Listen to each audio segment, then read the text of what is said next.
저희 고객님들이 저희 병원에 와서 가장 많이 질문하는 게 한 타 병원에서 같은 핸드메이드 형식으로 수술을 해야지. 혹시 블랙핑크 제니 같은 몸매 가능할까요? 저희는 핸드메이드 줄어요? 하지 않잖아요. 기계용도 사람들은 지방흡입을 마치 마법 같은 것으로 생각하고 있습니다. 흔히 한 번만 수술을 받으면 평생 날씬하게 될 것이다 라고 생각을 하죠. 하지만 사실은 그렇지 못합니다. 이번에는 지방흡입에 대한 어떤 환상을 가지고 있는지, 그에 따른 어떤 오해들을 가지고 있는지에 대해서 한번 이야기해 보겠습니다. 뿅. 원장님, 제가 지방흡입 받으면 혹시 그 블랙핑크 제니 같은 몸매 가능할까요? 제니 예쁘더라. 그런데 이게 얼굴은 뭐 예를 들어서 내가 뭐 장동건이 되고 싶다 이렇게 얘기하면 이게 말이 안 되는 거 맞아? 네, 맞죠. 수술한다고 되는 거 아닌 거 알지? 근데 왜 자꾸 사람들이 이 몸매는 된다라고 생각하는지 모르겠어. 몸매도 자기 골격이 있고 근육도 있고, 수술할 수 있는 거는 지방이거든. 피하 지방. 지방만 뽑을 수 있는데 이 뼈나 근육을 내가 고칠 수는 없거든. 근육이 많은 사람은 기부스 한 3달 하시면 얇아질 것 같은데 막 이런 얘기 하는데 웃어야지 왜 안 웃어. 우리 병원에 이렇게 막 외국 사람도 되게 많이 오잖아. 뭐 흑인도 오고 백인도 오고 뭐 아랍 사람도 오고 뭐 아시아계 사람도 오고 막 이렇게 하는데 생각이 다 다르더라. 사람마다 생각이 다 달라.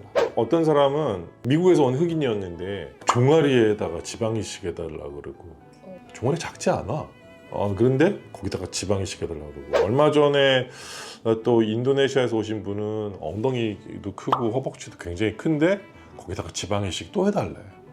허리만 들어갔으면 좋겠고 엉덩이 허벅지는 이만했으면 좋겠다, 종아리도 넣어달라, 뭐 이렇게 얘기해서 그건 아닌 것 같고 막 이렇게 설득을 하려고 했더니 우리가 생각하는 미가 한국 사람이랑 다른데 나를 제재하지 말고 해달라는 대로 좀 해주십시오 이렇게 얘기를 하더라고.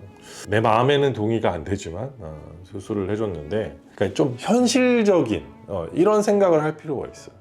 사실 우리 전후 사진을 보면 그러니까 전과 후가 굉장히 비교가 되지 않을 정도로 이거 진짜야? 수술한 거 맞아? 이거 가짜 아니야? 막 이렇게 얘기하는 사람들도 있을 정도, 그런 전후 사진들도 있어.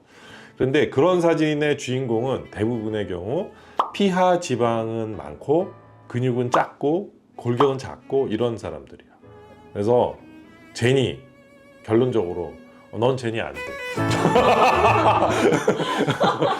제니는 안 돼. 다른 사람으로 찾아봐. 선생님 그래도 저는 각진 어깨 이 정도는 만들 수 있지 각진 않을까요? 어깨? 네, 제니가 유명한 게 그거잖아요. 각진 어깨. 이것도 사실 각진 어깨를 하려고 그러면 여기 근육이, 그다음에 뼈 골격 자체가 목이 얇아야 되고, 일단 승모근이 이렇게 생긴 사람이 있고 승모근 자체가 이렇게 생긴 사람이 있어. 각진 어깨가 만들어지려고 하면 목 자체가 얇고 승모근이 좀 없는 사람이어야 돼. 그렇기 때문에 이제 뭐 승모근 보톡스 맞아서 없애기도 하고 이런 모양을 갖추려고 하는데, 승모근 뒤쪽, 그다음에 목 뒷덜미, 버팔로 험프라고 그러지, 요런 데 지방이 많아서 그런 사람들도 있거든.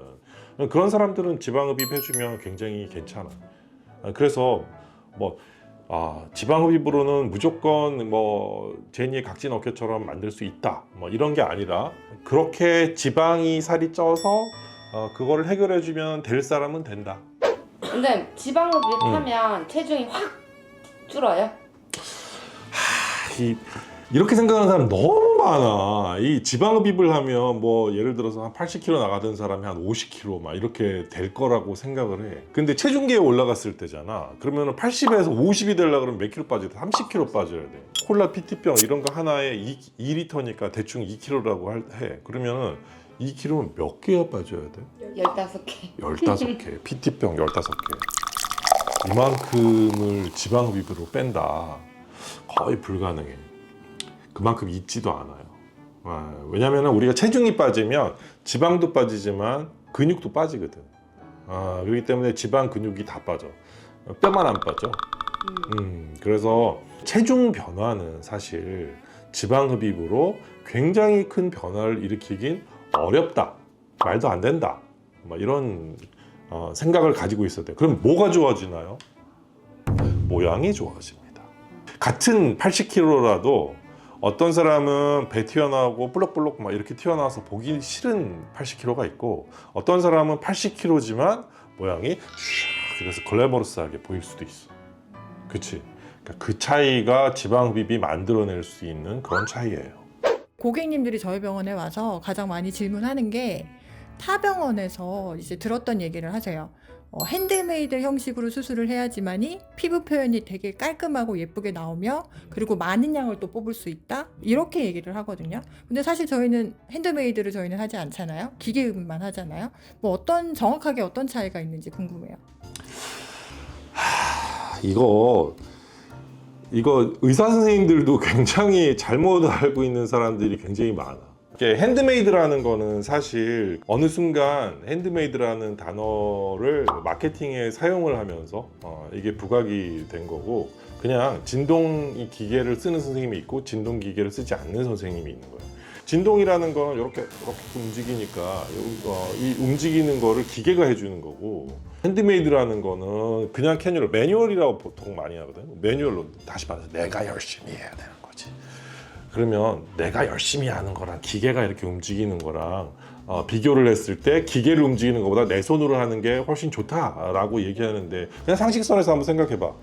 기계가 일률적으로 균일하게 잘 움직일 것 같아? 내 손이 더 잘할 것 같아? 근데 한 땀 한 땀 같은 그런 느낌으로. 자, 말 잘했다. 야, 왠지 말이 핸드메이드가 뭐 되게 더 좋은 것처럼. 선바느질이 더 균일하게 잘해? 재봉틀이 더 잘해? 재봉틀이. 재봉틀이 더 잘하지. 나는 재봉틀이 훨씬 낫다고 생각을 하거든. 그런데 때에 따라서 손으로 해야 되는 부분이 있어. 진동 기계를 가지고 있으면 기계 껐다 켰다 하면 매뉴얼로 됐다가 진동으로 됐다 이렇게 하는 거야. 내가 껐다 켰다 하면서 하거든, 수술을. 그런데 이런 게 있어.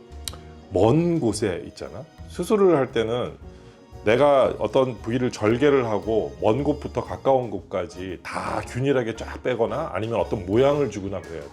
뭐 여기는 조금 빼고 아니면 여기는 많이 빼고 여기는 조금 빼고 이렇게 해야 할 부분들도 있거든. 그러면 뭐가 어려운가 하면 저기 먼 곳에 지방을 빼는 게 어려워. 그런데 손으로 할 땐 어디가 빠지냐면 손으로만 하잖아. 그럼 막 하면 그냥 아무 생각 없이 수술을 하면 여기는 안 빠지고 여기도 안 빠지고 여기만 많이 빠져. 슉슉슉슉 이렇게 하면은 여기는 속도가 느리기 때문에 여기는 별 많이 안 빠져. 여기는 많이 빠져. 그래서 매뉴얼로 수술한 사람들 보면은 자기가 매뉴얼로 재수술하러 왜 많이 오잖아. 매뉴얼로 수술한 사람들이 오면은 매뉴얼로 했는지 안 했는지 내가 딱 결과물을 보고 알아. 맞아요. 왜냐면은 이 여기는 안 빠지고 여기는 쑥 들어가고 이런 결과가 나오기 때문에.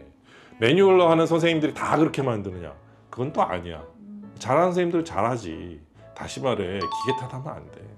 진동 기계는 내가 좋고 내가 편하니까 내가 하는 거고, 진동 기계는 저 멀리 있는 것도 굉장히 쉽게 할 수 있어. 왜냐면 저 멀리 있지만 거기다 딱 갖다 대면 얘가 알아서 와 이렇게 하기 때문에 여기를 잘 뽑아. 손으로 하려고 하는데 저 멀리 가 있는데 멀리 간 것도 힘든데 그걸 막 흔들어 가지고 그거를 뽑는다? 굉장히 어려워. 근데 한 땀 한 땀 아까 얘기했지만 재봉틀이 훨씬 좋아.